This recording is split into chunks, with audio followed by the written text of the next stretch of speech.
aja loh, nyawanya belum ada. Biasa aja presentasi masih wakil kata. Makanya nanti kalau udah bisa diajak semuanya, yang penting konten.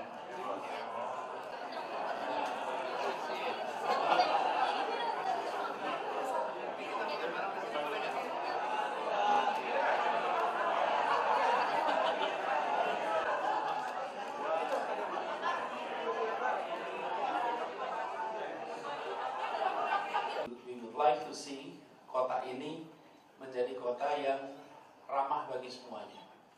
Ramah bagi semuanya dalam artian secara fisik, secara sosial, secara ekonomi. Jadi bukan kota yang garang. Soalnya Jakarta itu asosiasinya keras, garang. Ibu kota lebih itu ibu kota lebih kejam daripada Berdiri coba. Dan itu menempel di benak begitu banyak orang. Jadi ketika Jakarta itu diasosiasikan garang, keras, ya kalau kita membayangkan kota ini garang, keras, tak ramah, ya jadi garang, keras, tidak ramah. Tapi kalau kita membayangkan kota ini sebagai kota yang ramah bagi semua, maka ya bisa jadi ramah bagi semuanya. Jadi harapannya itu seperti itu. Dan sebelum kita berangkat bicara lebih jauh, saya benar-benar terima kasih buat teman-teman menyempatkan sore hari ini untuk sama-sama bicara mengenai Jakarta, tempat kita berkarya semua. Nah, dari Mas Iba cerita tersebut soal City 4.0. Kami ingin cerita sebenarnya tentang City 1, 2, 3, 4. Cuman akhir-akhir ini kan lagi populer 4, Industrial Revolution 4.0. Ini secara kebetulan aja. Tapi ini kami bicarakan sudah agak lama sesungguhnya.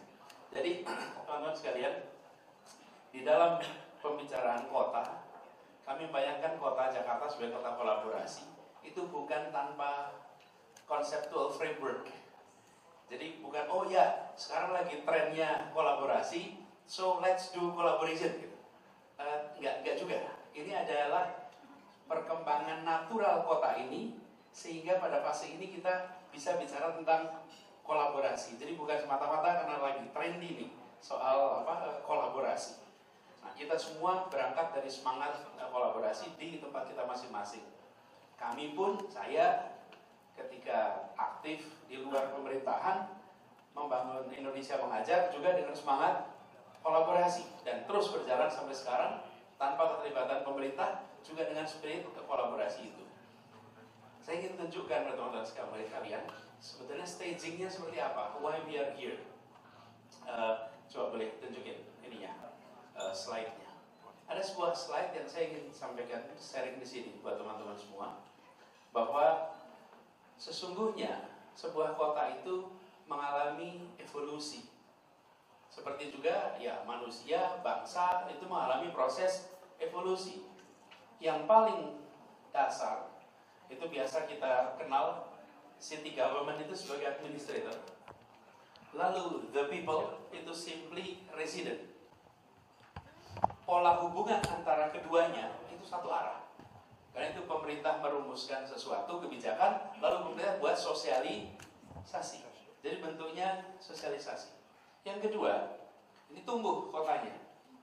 Kota ini menjadi kota pemberi jasa.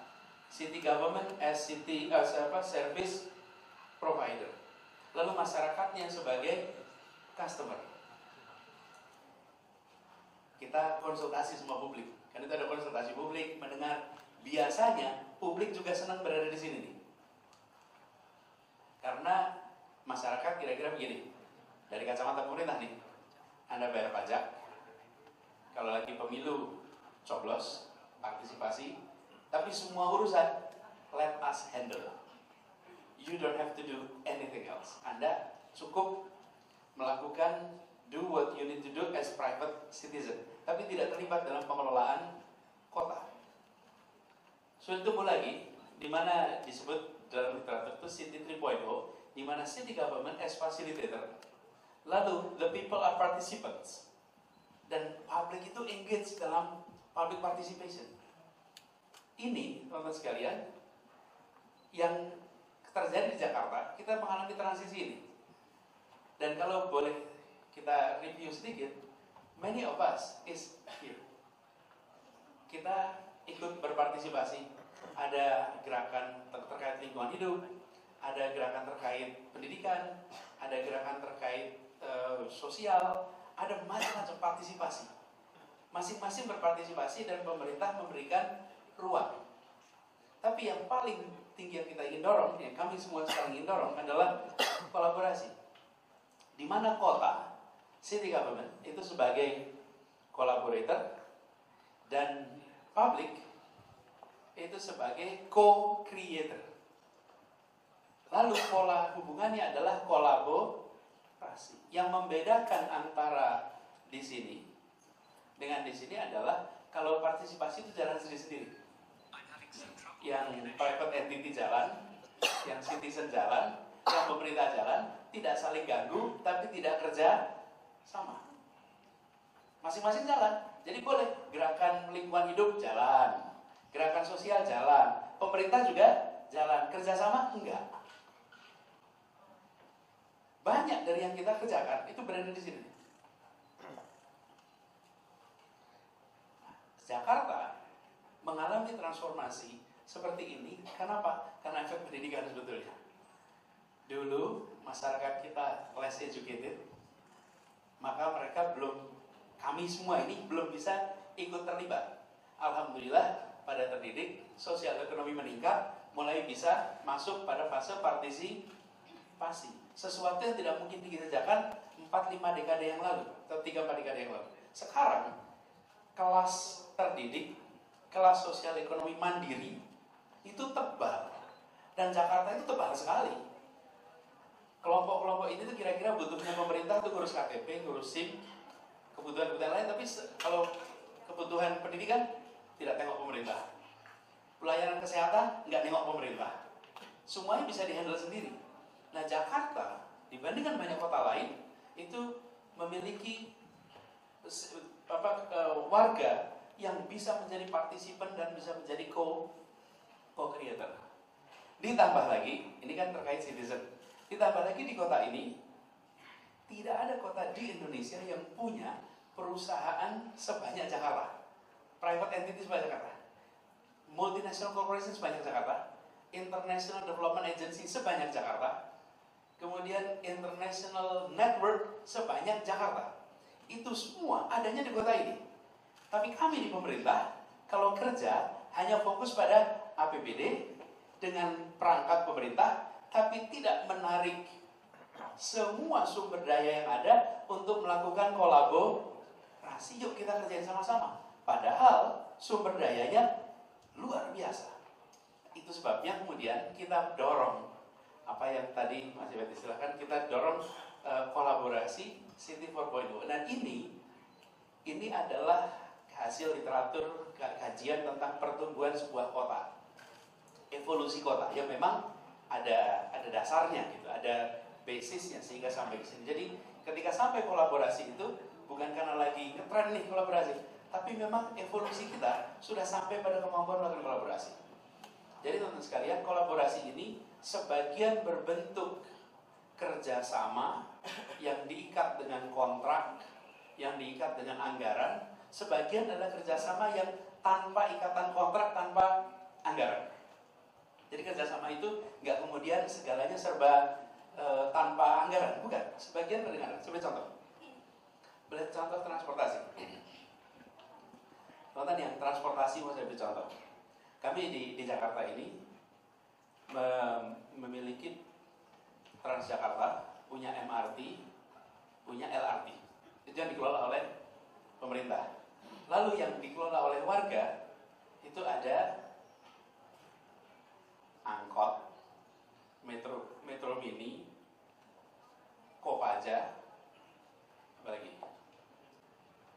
Pokoknya semuanya lah, KWK dan lain-lain. Selama ini yang kita kerjakan, kami kerja sendiri-sendiri. Coba kalau kembali ke slide tadi, coba. Kami sebagai service provider, warga sebagai consumer, kemudian ada masyarakat yang berpartisipasi, pemerintah memfasilitasi, pada jalan sendiri-sendiri. Transportasi itu, angkot sendiri, metro mini sendiri, kemudian BRT sendiri-sendiri. Apakah mereka melayani masyarakat semua? Iya. Tapi tidak terintegrasi sebagai satu kesatuan. Lalu yang kita akan lakukan apa? Kami kumpulkan, kita ajak omong seperti ini. Kita mau melakukan kolaborasi. Yang dituju adalah public transport. Bagaimana kita melakukan public transport di Jakarta dengan melibatkan semua. 27 operator waktu itu kumpul. Itu ketika kumpul memang agak berat bagi kita pertama kali bertemu. Karena yang terjadi adalah akumulasi problem 2-3 dekade yang dihadapi. Pemerintah itu di hadapan para pengelola angkutan umum, kami itu regulator dan operator. Kebayangkan kalau regulator dan operator, potensi konflik of interest kan tinggi, bukan? Di mata mereka, kami memberikan fee-nya sangat rendah, tempatnya tanpa ada rute yang menguntungkan mereka. Kita ajak bicara. Negosiasinya panjang. Sampai akhirnya kita sepakat, yuk kita bikin kolaborasi. Apa yang dirumuskan? Rutenya jadi satu. Kita sebut sistemnya Jaklingko. Pakai kartu, pindah dari satu tempat lainnya dalam waktu 3 jam. Itu bisa dipakai. Lalu kalau angkot, tidak lagi dihitung per penumpang pendapatannya, tapi dihitung per kilometer per hari. Jadi satu hari, misalnya 90 km minimal, maksimal 110 km. Jadi dia tiap hari malah justru insentifnya didapat dari putar. Efeknya apa? Nggak ngetem. Yang kedua, tidak ada lagi jalur gemuk dan kurus. Semua jalur memiliki reward yang sama. Nah, bagi yang bekerja, mereka dapat penghasilan bulanan. Tidak lagi penghasilan berdasarkan jumlah penumpang. Jadi nggak rebutan untuk penumpang. Selisihnya, itu ditanggung pemerintah. Pemerintah menanggung selisih antara apa yang mereka terima dengan apa yang mereka keluarkan dalam satu kesatuan. Dengan pola kolaborasi seperti ini, alhamdulillah berubah. Coba lihat angkanya. Kita bersyukur, misalnya sebagai contoh, rute kita yang terintegrasi dulunya hanya 5 rute, lalu berubah menjadi 50 rute. 50 rute itu semuanya integrated. Lalu jumlah bisnya juga langsung berubah 2 kali lipat dalam waktu 2 tahun.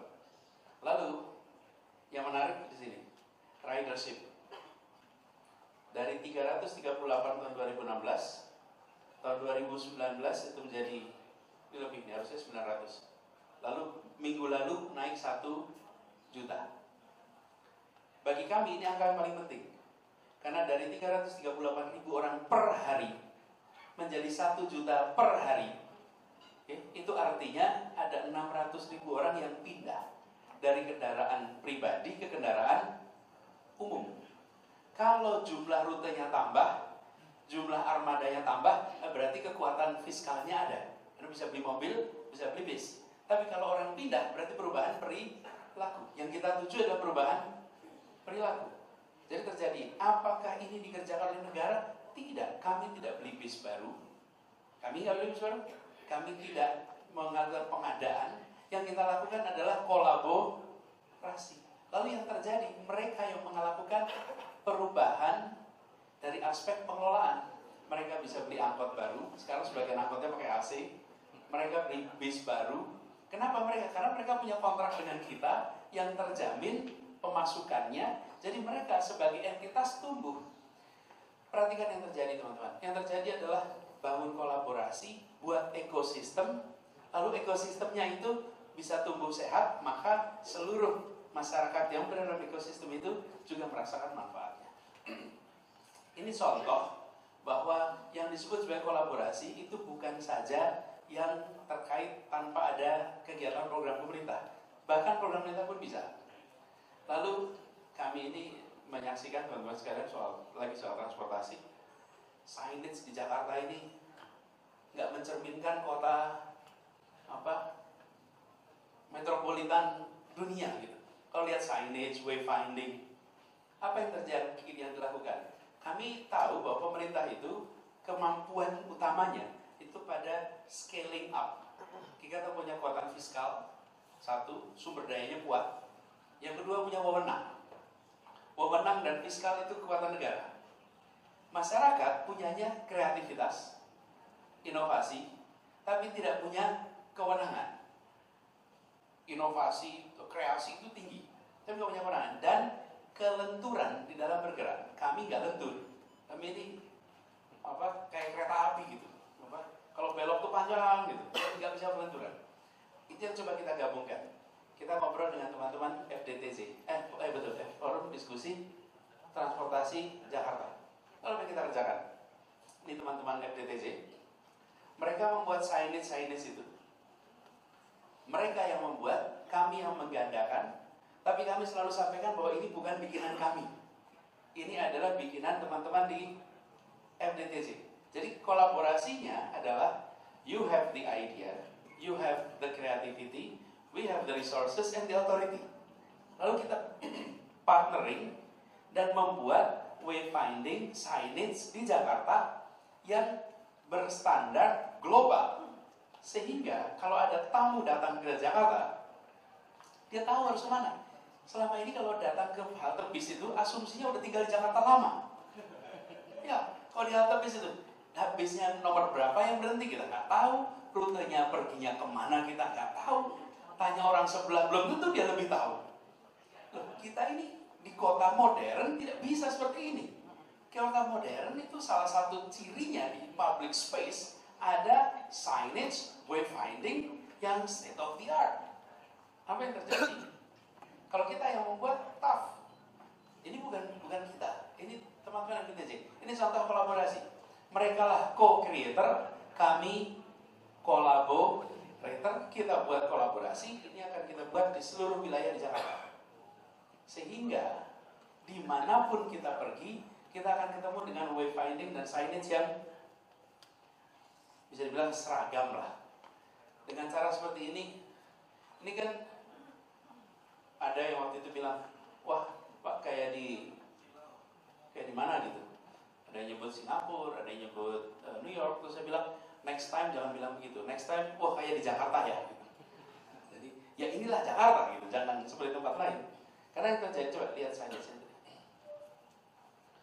Nggak ada contoh satu ya yang kelihatan. Ini contoh aja nih, lihat. Ini adalah peta rute bis yang terintegrasi. Di kota-kota modern, selalu kalau kita datang kemana-mana terima gambar rute bis kan. Di Jakarta coba, kalau datang terus mau lihat rute bis, susahnya setengah mati. Sekarang kita siapkan ini. Jadi dari titik A ke titik B, tahu transfernya di mana, pindahnya di mana. Ini untuk satu wilayah kecil, ini untuk seluruh Jakarta. Kemudian, ini dia. Ketika sampai sebuah halte, maka dia tahu rute mana saja yang lewat di tempat ini. Ada satu yang belum berani kita masukin di situ. Jam kedatangan. Itu doakan itu nanti bisa masuk. Karena saat ini kita belum berani menyebut jam kedatangan. Kan nggak mungkin jam kedatangan titik 2 doa. Kan nggak bisa kan? Nggak bisa. Kalau tadi harus persis ada. Nah, tapi itu kita berharap mudah-mudahan at one point we will reach there. Kita akan sampai ke situ. Sekarang paling nggak peta ini dulu. Dari ini saja, sekarang begitu orang datang ke Jakarta langsung tahu, oh saya bisa ke sini. Dulu nggak bisa. Kita nggak tahu kalau berhenti di halte itu. Asumsinya semua orang terbiasa menggunakan kendaraan umum.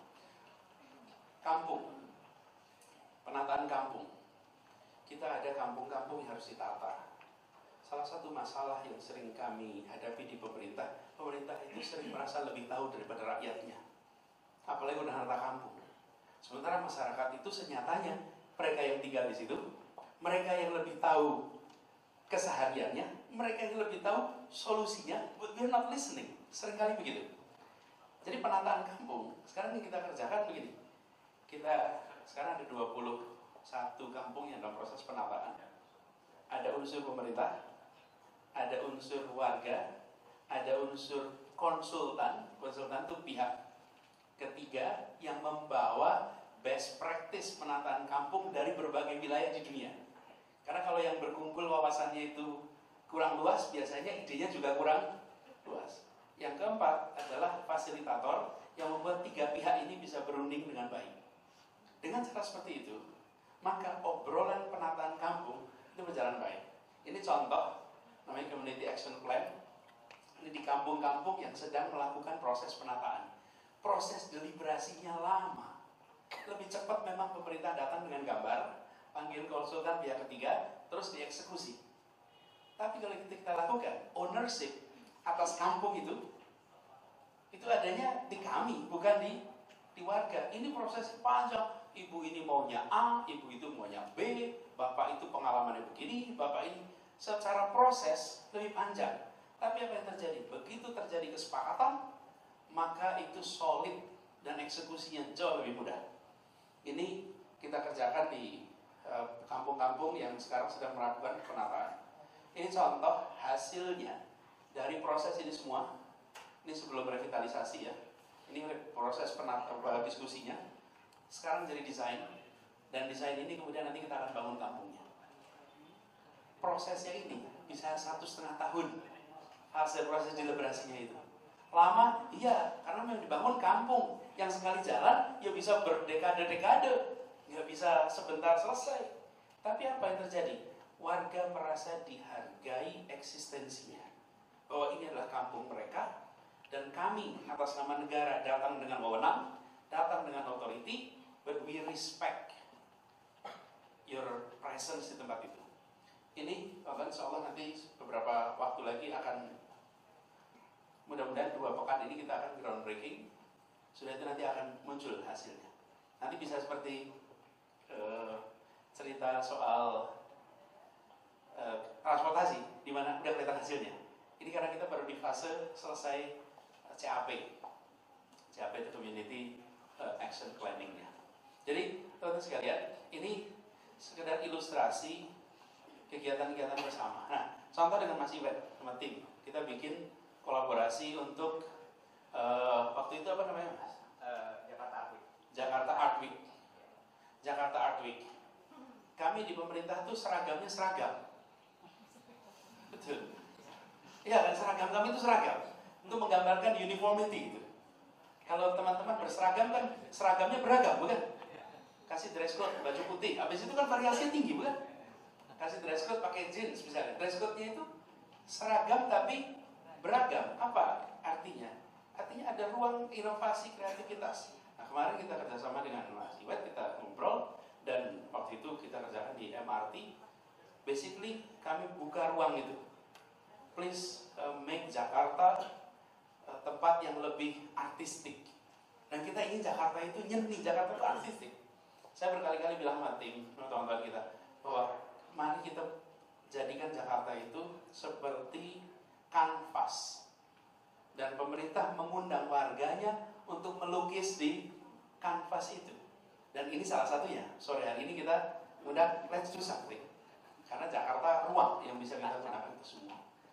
Jadi, teman sekalian, ini kita lakukan dengan proses yang tidak sederhana. Saya harus sampaikan teman-teman, kalau kolaborasi itu yang harus bersiap untuk melakukan kolaborasi, sisi mana? Sisi masyarakat atau sisi pemerintah?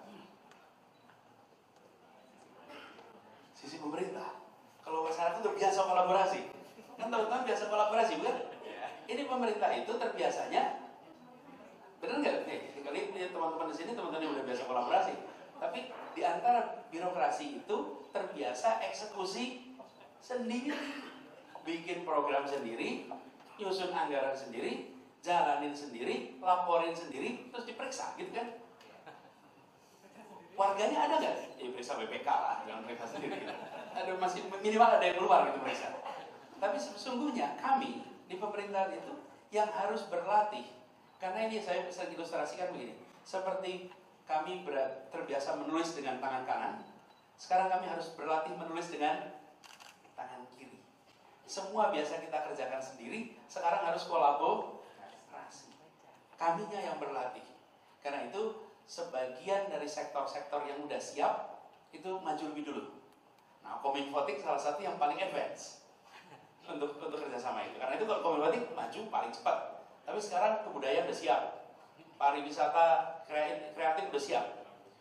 Ini udah baru nih Pak Iwan, Pak Cucu. Ini pribadi-pribadi yang insya Allah kreatif. Orang-orang yang agak anomali di dalam birokrasi kita. Jadi ini teman-teman sekalian, kami merasa we found the momentum. Maka itu yuk kita sekarang lakukan kolaborasi. Jadi kami mengundang, ini kalau istilahnya ini bahasa Jakarta memanggil gitu. This is for the city. Ini buat kota kita. Dan tinggalannya, teman-teman sekalian, ada satu hal yang pasti. Ini semua kami dalam melakukan proses kolaborasi ini, kita sepenuhnya beri ruang itu kepada teman-teman dan acknowledgement atas partisipasi pada teman-teman.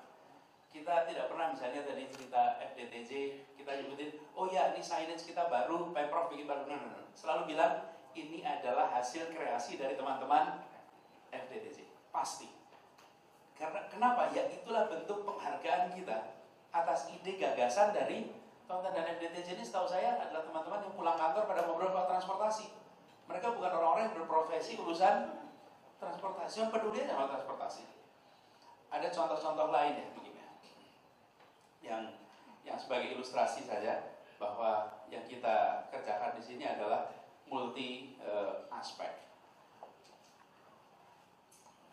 Ada beberapa program lain, tapi mungkin Bu Tika aja yang cerita detail programnya. Tapi spiritnya kira-kira begitu teman-teman. Spiritnya adalah transforming. Apa yang dibayangkan? Dibayangkan sumber daya yang ada di kota kita. Sumber daya kreatif, teknologinya, kemudian orangnya, itu kolaborasi dengan pemerintah. Dan kami bagian mendengar apa yang bisa dikerjasamakan. Kami itu khawatir teman-teman sekalian, khawatir begini, bila kita harus bertanya begini, tolong bantu kami untuk hal spesifik. Kadang-kadang saya malah ingin dibalik, tolong beritahu kita apa yang harus kita lakukan berbeda. Tolong beritahu kita apa yang kita terlewat untuk tidak kerjakan. Dan apa yang teman-teman bisa lakukan yang kami bisa support untuk membuat kota ini menjadi lebih baik lagi. Nah, saya membayangkan Jakarta yang sekarang ukurannya, kalau bicara ukuran, kalau yang merancang kita, belum tentu cocok. Komunitas skateboard diajak ngobrol, ini lahannya, gimana caranya supaya pas. Terus rancangannya mereka yang menyusun. Ini teman-teman komunitas, akibatnya sesuai dengan kebutuhan para teman-teman yang hobi dengan skateboard. Mural sama, mural ini space-nya, habis itu silakan Anda gambar. Jadi bukan dari kita, tapi justru kita berikan. Saya rasa pesan utamanya itu teman-teman. We are in the process of that transformations. Dan malam hari ini, sore hari ini, kita mengundang pada teman-teman semua. Mari warnai Jakarta dengan kreativitas yang teman-teman semua miliki. Let's make Jakarta a better city. Terima kasih. Terima kasih banyak. Pak Gubernur, waalaikumsalam. Pak, silakan boleh duduk. Sementara itu tadi Pak Gubernur boleh gabung sama kita Pak untuk kita terima tanya jawab. Monggo, silakan Pak. Silakan. 2 pertanyaan kalau ada yang mau disampaikan langsung atau tidak ada. Jangan malu-malu. Mbak Amel mau ada yang mau ditanyakan? Mbak Amel ini Pak Gu, beliau ini bisa dibilang dia itu kalau udah artsin maka kata pertamanya adalah Amalia Wiryono. Nah, adiknya itu Anton Wiryono, DJ, ciki-ciki pau-pau. Kalau anak zaman sekarang bilang OG, ya. Jadi kalau udah pop culture itu Mas Anton yang pakai topi pet juga yang bikin Blind Spot. Ya, gitu. Jadi ini pelopor-pelopornya industri kreatif di Jakarta hari ini hadir semua, ya. Kita berikan tepuk tangan dulu buat semuanya. Oh, ini baru industri kreatif dan seni. Ada lagi dedekot seni rupa. Mas Aang ada di mana? Arsitek. Seni rupa arsitek maksud aku. Mas Aang ada hadir di sini. Terus kemudian Mas Aang juga berkolaborasi dengan Pemprov juga ya, Pak ya. Lalu kemudian ada Mbak Imelda Akmal juga hadir di sini. Terus kemudian, film sedap, gila, baru 2.200.000 penonton NKTTHI. Ada satu lagi nih, yang juga akan segera bikin gebrakan, mau bikin konser di GBK. Sedap, Raisa. Bukan dia Raisa Pak. Bukan dia. Raisa akan konser di GBK, nanti juga akan ada aktivasi dengan Kota Jakarta ya. Tapi Boim nanti yang akan nge-wrap semuanya sampai akan jadi sebuah acara yang sangat luar biasa sekali. Nah, kedepannya kita masih butuh kolaborasi-kolaborasi yang lain. Jadi daripada saya ngomong banyak, silakan ada yang mau bertanya. Nah, oke, siap. Mbak Imelda Akmal, mau Mbak? Maaf. Selamat sore. Terima kasih atas kesempatannya, Pak Gubernur. Terima kasih atas penjelasan, karena dengan penjelasan ini kita jadi tahu apa program DKI Jakarta khususnya buat kreatif. Namun sebagai orang kreatif saja, saya terus terang baru, padahal saya orang media dan juga arsitek, baru tahu hari ini gitu. Jadi bagaimana pembaca kami, majalah kami bisa tahu hal ini, apakah ada website yang update atau ada program-program publikasi atau publikasi cetak yang bisa diakses oleh pembaca. Terus kemudian bulan April ini setiap tahun majalah arsitektur kita membuat acara besar di acara Arkinesia Week, namanya 5 hari. Kita mengundang 5 arsitek ASEAN. Itu sudah berlangsung 5 tahun. Dan biasanya di acara itu kita mengajak si arsitek ASEAN ini untuk berdialog, bertukar pikiran tentang masalah kota dan masalah arsitektur di ranah ASEAN, karena banyak hal, problem dan budaya dan lain-lain itu yang mirip. Dan kemudian ada acara yang kita mau ngajak mereka jalan-jalan. Nah, selama ini kita nggak tahu kalau mau kerja sama-sama DKI itu ngajak tamu kita jalan-jalan itu gimana caranya gitu. Siap, terima kasih. Monggo, mungkin buat ikan dulu yang jawab itu ya. Baik, makasih. Kita manggilnya Mbak aja ya, ternyata lebih mudah Mbak. Jadi memang hari ini kita baru, bukan soft launching sih, baru informasi pendahuluan terkait dengan hal ini. Juga memberikan sneak peek terhadap inisiasi Kelas Jakarta. Tentunya setelah ini akan dilakukan sosialisasi dan juga akan mengundang media dan pers. Dan tadi sudah ada site-nya yang sudah diinformasikan kepada teman-teman sekalian. Kaitan dengan kerjasama, hari ini ada Pak Andika nggak ya dari Biro Kerjasama? Mas Hari ya. Memang justru dengan inisiasi ini kita memang ingin mempermudah untuk pelaksanaan kerjasama, dan Pemprov DKI sekarang sudah memiliki khusus yang disebut sebagai Biro Kerjasama, dan Biro Kerjasama ini akan memfasilitasi. Tapi di sisi lain tadi seperti saya sampaikan, kalau mau bicara substance misalnya lebih ini selain lewat Biro Kerjasama dengan kami di Dinas Komunikasi Informatika dan Statistik, dengan Pak Cucu di bidang pariwisata dan ekraf, dan juga dengan Pak Iwan di bidang Dinas Kebudayaan, dengan senang hati kami akan memfasilitasi apa yang dibutuhkan. Buat Tika, Pak Anies atas insights-nya menarik sekali Kelas Jakarta ini. Jadi sebenarnya kita sendiri saya Hardi dari Alien Design Consultant, perusahaan bergerak di bidang arsitektur, gitu ya. Jadi kami mungkin mewakili sedikit pemikiran para arsitek. Jadi sebenarnya sama seperti Pak Anies, kita ini ingin sekali menciptakan ruang ketiga Pak di Jakarta ini, gitu, seperti itu. Jadi seperti contoh, saya sekarang lagi mempersiapkan campaign, saya akan create, nama campaignnya adalah Ufobia. Jadi Urban Funding Oasis for Betterment Interaction and Art. Jadi ini adalah kebalikannya developer, di mana nanti kita akan beli lahan, gitu kan, lahan residensial, kita ubah itu menjadi public space melalui crowdfunding, seperti itu. Nah, pertanyaan saya adalah seberapa fleksibel nanti dari tim PTSP ketika kita mengusulkan bahwa ini yang tadinya lahan bukan sebagai public space, kemudian kita akan berubah itu menjadi public space. Dan tentunya untuk berubah menjadi public space, pasti tetap akan dibutuhkan adanya revenue generation. Nah, itu yang pertanyaan saya Pak, seberapa fleksibel. Terima kasih. Wassalamualaikum warahmatullahi wabarakatuh. Langsung jawab. Dibikin fleksibel. Serius.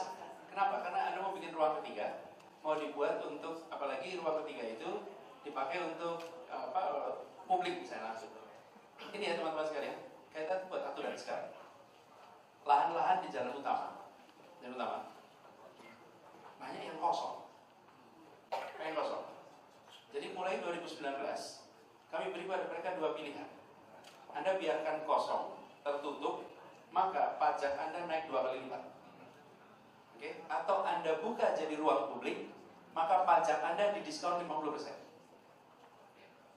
Kenapa didiskon 50%? Karena 50%-nya dia harus keluarkan untuk merawat, bukan? Kita bukan mau membiayai, membebankan private sector dengan biaya, enggak. Kita turunkan pajaknya 50%. Ya teman-teman, di Jalan Sudirman itu banyak sekali jalan yang kosong-kosong tuh. Kita kasih opsi begitu. Nah, let's talk. Jadi kalau mau bikin seperti itu, dan kalau dihijaukan, pasti diberi. Pasti diberi, mau dihijaukan. Kita kepengen tempat yang lebih banyak hijau. Jadi kalau arahnya ke situ, nanti kita atur. Ya. Sebenarnya Pak Anies, pertanyaan begini, ketika kita merubah itu menjadi ruang ketiga, pastinya juga dari sisi pemilik lahan akan membutuhkan revenue generator juga untuk dia men-sustain ruang itu gitu. Sehingga mungkin dibutuhkan contoh yang tadinya residensial hanya bisa 2 lantai, tapi kita membebaskan lahan, kita ingin membangun katakanlah 10 lantai seperti itu. Iya, kalau dibuat 10 langsung. Intinya bisa. Dan itu yang kemarin dikerjakan di Kemang. Kemang teman-teman, ketika kita menata Kemang itu kan sekarang trotoarnya dibuka. Apa lalu kompensasinya kepada masyarakat yang tidak dibebaskan lahannya? Karena sebagian dari lahan Kemang itu tidak dibeli oleh pemerintah. Sebagian itu adalah dipakai oleh pemerintah. Kompensasi yang dibeli KLB yang lebih tinggi. Sehingga mereka bisa membangun ditinggikan. Jadi kita buat seperti itu, dan itu sudah kita lakukan. Jadi ke depan juga Jakarta harus lebih tinggi, KLB-nya harus lebih tinggi, mau nggak mau. Dan kita ini menjawab soal itu, kita ubah sekarang dari kebijakan persil ke kebijakan kawasan.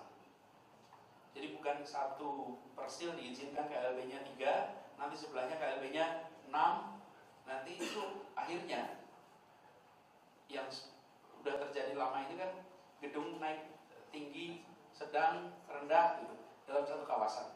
Kalau nanti kita buatnya satu kawasan, radius 500 meter, semuanya memiliki KLB yang seragam. Dengan begitu terjadi transaksi. Karena tempat-tempat itu mau dijual karena KLB-nya tinggi, bisa kerjasama. Tapi kalau tidak ada begitu, kita nggak menciptakan pasar. Pasar propertinya hidup kemudian. Ya. Terima kasih banyak. Cek. Oke. Sepertinya cukup 2 pertanyaan sudah disampaikan. Sebenarnya keuntungannya kalau nanya langsung sama Pak Gubernur langsung dijawab dan langsung terjawab tadi kan pertanyaannya. Nah, satu lagi sebenarnya kalau misalnya dari arsitek adalah ada satu mimpi lagi, pingin banget kayak semacam Bintaro Design District itu dibawa ke Jakarta. Bayangkan kalau taman-taman yang di Jakarta itu bisa dibuat semacam kolaborasi dengan arsitek-arsitek, ada instalasi-instalasi bangunan, itu rasanya menarik sekali. Dan mungkin kita butuh arsitek muda kali ya kalau untuk berkolaborasi di situ supaya mereka juga bisa mempromosikan dan juga bisa memperlihatkan karya mereka ke banyak masyarakat. Dan satu lagi sebenarnya adalah kita masih berterima kasih dan juga mengucapkan selamat juga terima kasih untuk 6616 ya. Kita boleh berikan tepuk tangan. Ada Cherry sama Kevin yang gondrong di belakang. Ini adalah kolaborator pertama yang menciptakan semua konsep desain ini. Jadi mulai dari ceritanya, story-nya, kemudian desainnya, kemudian sampai ke ide untuk kolaborasinya, mengundang teman-teman semua. Ini semua adalah hasil kolaborasi dengan 6616. Dan ada satu lagi juga ya sebenarnya kayaknya di luar namanya miring tapi kerjanya bener kok. TGUPP, terima kasih banyak. Itu TGUPP kita yang bajunya kuning-kuning di sebelah sana. Ya itu ada Marsha, lalu kemudian ada Vene, ada Dedi, ada Deborah juga. Ayo maju, ada Christine. Itu mereka adalah yang sebenarnya menjadi penengah di antara bridging dari pihak luar masuk ke PNS. Itu ada TGUPP di tengah yang membantu teman-teman semua untuk berkolaborasi. Jadi insya Allah bahwa ini akan bisa jadi sebuah cerita yang menarik buat kita semua, di mana kolaborasi akan membuat kota Jakarta semakin nyaman untuk ditinggali. Kita ada refreshment di dalam. Monggo Pak, silakan. Sebelum itu di belakang ini ada teman-teman yang dari tim DKI, supaya nanti ketika mingle udah kenal nih. Pak Iwan maju dong ke depan, Pak Iwan sebelah sini Pak Iwan. Pak Iwan, Bu Harti ke depan Pak Harti. Pak Cucu, siapa lagi di sini? Pak Hari, mana Pak Hari?